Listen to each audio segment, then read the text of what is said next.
Вы смотрите новости, в студии Сергей Михедов. Здравствуйте, коротко о главных темах. Правительство России упростило правила направления средств маткапитала на улучшение жилищных условий. Новые школьные автобусы получили образовательные учреждения Тампонского района. В Хангаласском Улусе проходит отборочный этап республиканского конкурса для школьников и студентов «Моя профессия IT».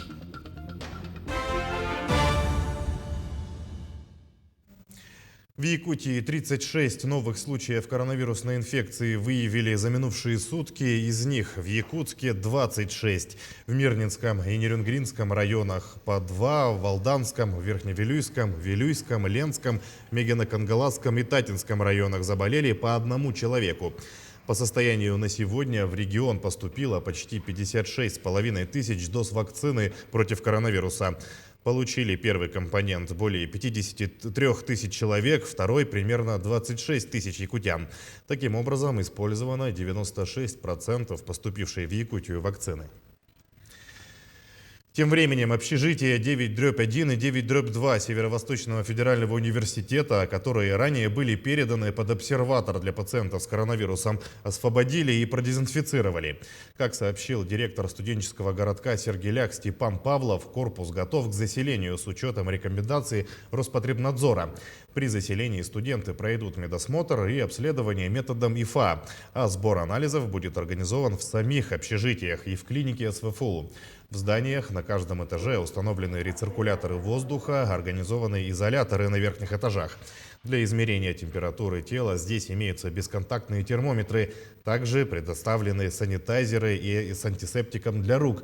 Дезинфекция будет проводиться каждые 2 часа. В этом году более 1200 семей в Якутии получили материнский капитал, из них 60% намерены использовать семейный сертификат на улучшение жилищных условий. Отмечу, на днях правительство России упростило правила направления средств маткапитала именно на эти цели. Изменения коснутся тех семей, которые намерены потратить сумму сертификата на компенсацию затрат при строительстве или реконструкции жилого дома. Теперь не нужно предоставлять в пенсионный фонд сведения из акта выполненных работ, а достаточно выписки из Росреестра о том, что земельный участок и построенный на нем дом находятся в их собственности. Напомним, с 15 апреля прошлого года маткапитал выдается проактивно, то есть беззаявительно, на основании сведений из Единого госреестра ЗАГС. Пенсионный фонд проверяет право на получение сертификата и назначает электронный сертификат. То есть получение сертификата заявитель получает сертификат без посещения территориального органа пенсионного фонда. Электронный сертификат направляется в личный кабинет на сайте пенсионного фонда или на портале государственных услуг. При этом гражданин должен быть зарегистрирован на портале государственных услуг. Налоговая служба региона переводит свои услуги в цифровой формат. Теперь большинство из них можно будет получить с помощью личного кабинета через мобильное приложение или на официальном сайте ведомства. Специалисты налоговой службы напоминают, что до 30 апреля проходит декларационная кампания. То есть те, кто получили доход от продажи движимого и недвижимого имущества, выигрыша в лотерею, получения дохода от источников, находящихся за пределами страны и другие, должны отчитаться перед службой, чтобы избежать штрафов. Отныне эти данные можно сдавать в электронном формате, что в свою очередь дает возможность сэкономить время и деньги каждого налогоплательщика. На сайте налог.ру действует более 60 электронных сервисов. Они все рассчитаны на все категории налогоплательщиков. То есть можно там для и предпринимателей, и для юридических лиц, и для физических лиц. Но если для физических лиц мы рекомендуем пользоваться личным кабинетом, там есть еще очень хороший популярный сервис, называется он, справочная информация о ставках и льготах по имущественным налогам. Мы все, да, как имеющие свои объекты, да, то есть движимость, недвижимость, каждый год платим налоги имущественные. И чтобы узнать, да, сколько, по какой ставке этот налог начислен, какие льготы имеются, например, да, для определенных категорий, то можно и нужно воспользоваться этим сервисом. Специалисты главстроя начали традиционные рейды по дорогам Якутска. В случае выявления каких-либо несоответствий выносят предписание. Подрядчик за свой счет обязан в установленные сроки устранить все дефекты. Напомним, за 2 года участия Якутска в нацпроекте «Безопасные и качественные дороги» построено и отремонтировано около 50 километров дорог.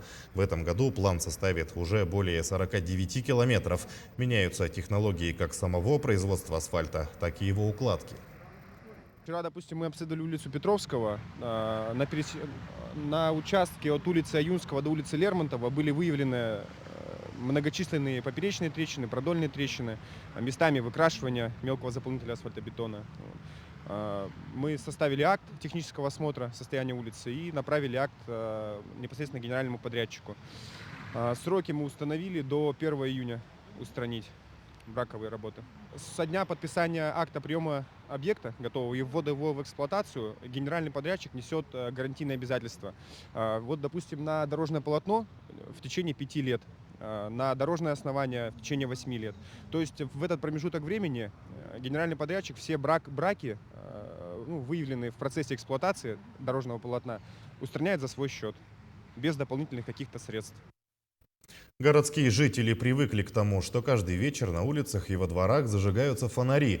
Ну а в небольших населенных пунктах и сельской местности проблема уличного освещения сегодня стоит остро. Но несмотря на это, населенные пункты стараются и обеспечивают достаточный уровень освещенности, который будет комфортным в темное время суток. Так, в 2018 году в поселке Касылсыр Вилюйского района был образован проект уличного освещения. Его начали воплощать, и уже несколько улиц на сегодня освещены фонарями, которые соответствуют всем требованиям. За 2019 год мы своими силами за средства администрации сделали одну улицу гайфизиков, осветили. Людям очень понравилось, но ввиду тяжелого финансового положения больше мы пока на сегодняшний день не можем воплощать этот проект в жизнь.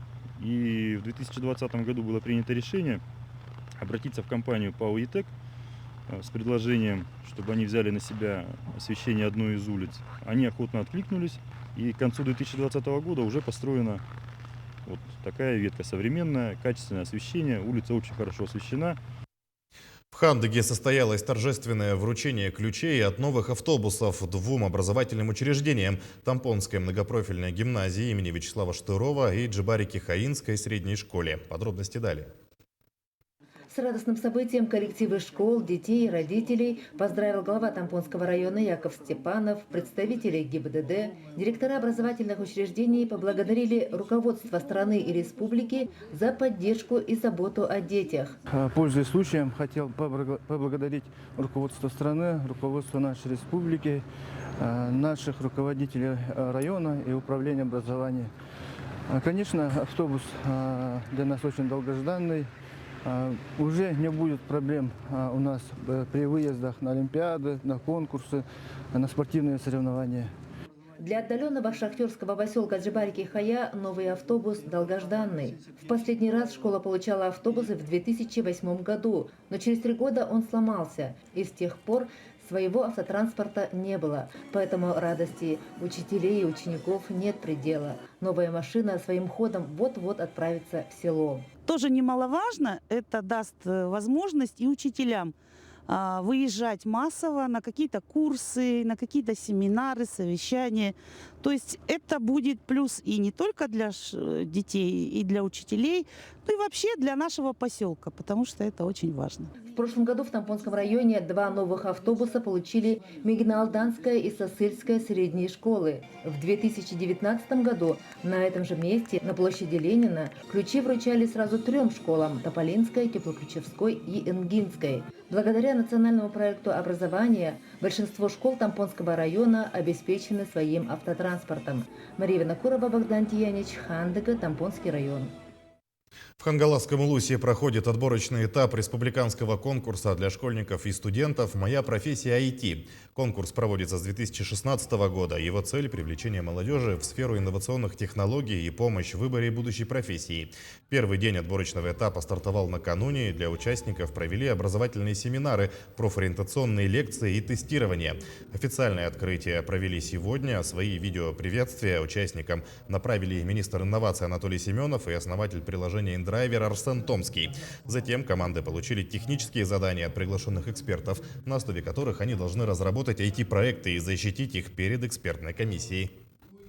И сейчас как раз-таки наши эксперты-заказчики дают свои технические задания по нашим направлениям. Направлений у нас два: комфортная среда и туризм. И туризм делится еще на два кейса. Таким образом, 3 у нас задания. Команды вправе выбирать любой из них. Надеюсь, распределение по направлениям выбранным будет равномерное. И все 16 команд сегодня-завтра делают свои проекты, проходят промежуточные итоги, проходят экспертизу, консультацию. И завтра уже после обеда мы ждем максимально готовые проекты для защиты перед судейской коллегией. В помощь людям с нарушением зрения Республиканская библиотека для слепых сегодня презентовала новый проект под названием «Цифровое решение распознавания азбуки Брайля». Принцип работы сервиса прост. Нужно зайти на сайт с помощью смартфона или компьютера, пройти регистрацию, сделать фото страницы с текстом, написанным шрифтом Брайля, и распознать его. Этот сервис может быть полезен гражданам, государственным органам исполнительной власти, профильным организациям, а также людям с нарушением зрения. Сайт создал в прошлом году программист Илья Оводов, отец незрячей дочери из Московской области. Но это очень удобно, и также для родителей, для детей, которые в спецшколах учатся, они уже смогут с ними домашние задания проверять. Также люди теперь могут отправлять письма в учреждения и знать, что их прочитают, и им ответят быстро, не надо. Это теперь не занимает много времени. Вот. Мы думаем, сервис будет развиваться, и у него есть какое-то будущее. И тем более языки новые туда добавляются. И мы надеемся, в скором времени наш язык якутский тоже, может быть, будет.